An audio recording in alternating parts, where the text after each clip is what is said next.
आगे बढ़ते हैं और बात करते हैं अगली खबर की। ट्रस्ट म्यूचुअल फंड के सीईओ महीर वोरा से बाजार पर खास बातचीत हुई है। किस तरह से अब बाजार का आगे का रुख रहेगा और किन सेक्टर्स पर फोकस करना चाहिए, इस पर हमने खास बातचीत की। आइए सुनते हैं।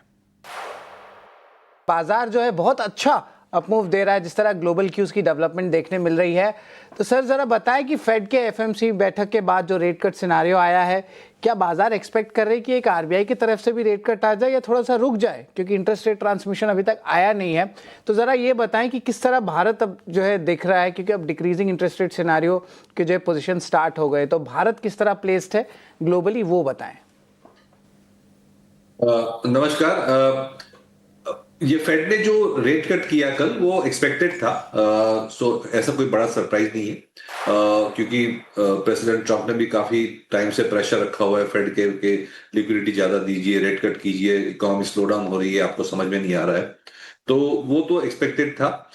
इंडिया में मेरे ख्याल से जिस तरह से डब्ल्यूपीआई काफी चेक में है, लेकिन कोर इन्फ्लेशन अभी भी स्टिकी है, तो मैं कहूंगा 50-50 चांस है कि नेक्स्ट पॉलिसी में भी एक 25 बेसिस पॉइंट्स का हम रेट कट कर सकते हैं। वैसे गवर्नमेंट और आरबीआई का रवैया भी काफी सपोर्टिव है। क्रेडिट ग्रोथ की जो उनकी टारगेट्स हैं वो अभी भी नहीं हो रही हैं, तो मेरे ख्याल से बैंकिंग सिस्टम के लिए जो अच्छी सुविधाएं देने के लिए लिक्विडिटी वगैरह जो है वो तो गवर्नमेंट कर ही रही है। लेकिन मुझे लगता है कि अगर अभी भी बैंकिंग क्रेडिट ग्रोथ नहीं आ रहा है तो शायद हम एक और रेट कट देख सकते हैं अगली पॉलिसी में। तो मेरे ख्याल से ग्लोबली और लोकली जो सेंट्रल बैंक्स हैं उनका रवैया ग्रोथ सपोर्टिव ज्यादा है, इन्फ्लेशन सपोर्ट, इन्फ्लेशन कंट्रोल जो प्रायोरिटी है वो थोड़ी कम है आजकल।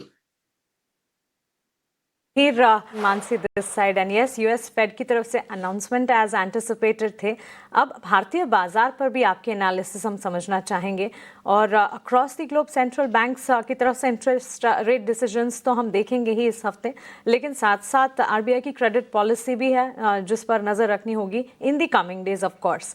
लेकिन ये तमाम को देखते हुए एफआईएस और डीआईएस का एक्शन भी समझना ज़रूरी है। और एफआईएस कम बैक तो नहीं कर रहे, डीआईएस कन्विक्शन दिखा रहे हैं। इंडियन मार्केट्स का टेक्सचर ऐसे आप कैसे देख रहे हैं?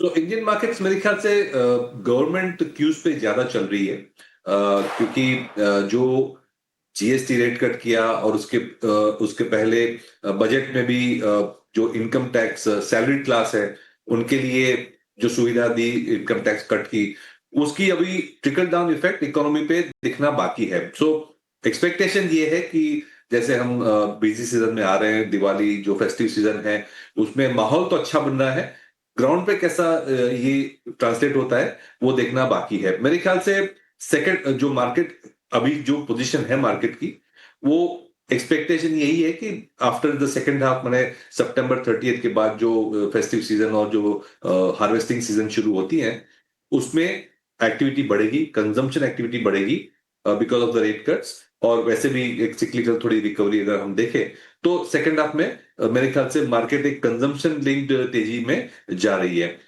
इन्वेस्टमेंट लिंक जो सेक्टर्स हैं जैसे कि डिफेंस है, कैपिटल गुड्स हैं, वो मेरे ख्याल से गवर्नमेंट अनाउंसमेंट से ज्यादा चलेंगी, बट वहां पे भी मुझे लगता है कि कंपेयर टू बिफोर, जैसे जहां पे रोड वगैरह पे ज्यादा फोकस था, ये टाइम मेरे ख्याल से डिफेंस वगैरह पे ज्यादा फोकस रहेगा। जी बिल्कुल, यहाँ पे डिफेंस में जो है आप फोकस ज़रूर बना के रखें। मीर सर, एक प्राइवेट कैपेक्स को लेके भी जो है बहुत सारे डेटा जो दिखने मिल रहे हैं। एलएनटी भी ऑर्डर्स पे ऑर्डर्स अनाउंस किए जा रहे हैं। डिक्रीजिंग इंटरेस्ट रेट सिनेरियो में पीएसयू बैंक्स में भी जो है मैनेजमेंट कमेंट्री अच्छी आ रही है। एसबीआई के चेयरपर्सन ने भी अच्छी बात कही, सिग्नल्स अच्छे आ रहे हैं। आपको लगता है प्राइवेट कैपेक्स जो है अगले 3 से 6 महीने में दिखने मिलेगी? उम्मीद तो यही है, लेकिन अगर हम क्वांटिटेटिव देखें तो इतना नीडल मूव नहीं किया है। अभी भी जो बैंकिंग क्रेडिट ग्रोथ है वो हाई सिंगल डिजिट, लो डबल डिजिट के बराबर है। और अगर हम एक्चुअल में 6 से 7% जीडीपी ग्रोथ करना चाहेंगे सस्टेनेबली, 7 से 8 इज बेटर, तो एटलीस्ट 12 से 14% की जो क्रेडिट ग्रोथ आनी चाहिए वो अभी तक आई नहीं है। तो I would keep my fingers crossed.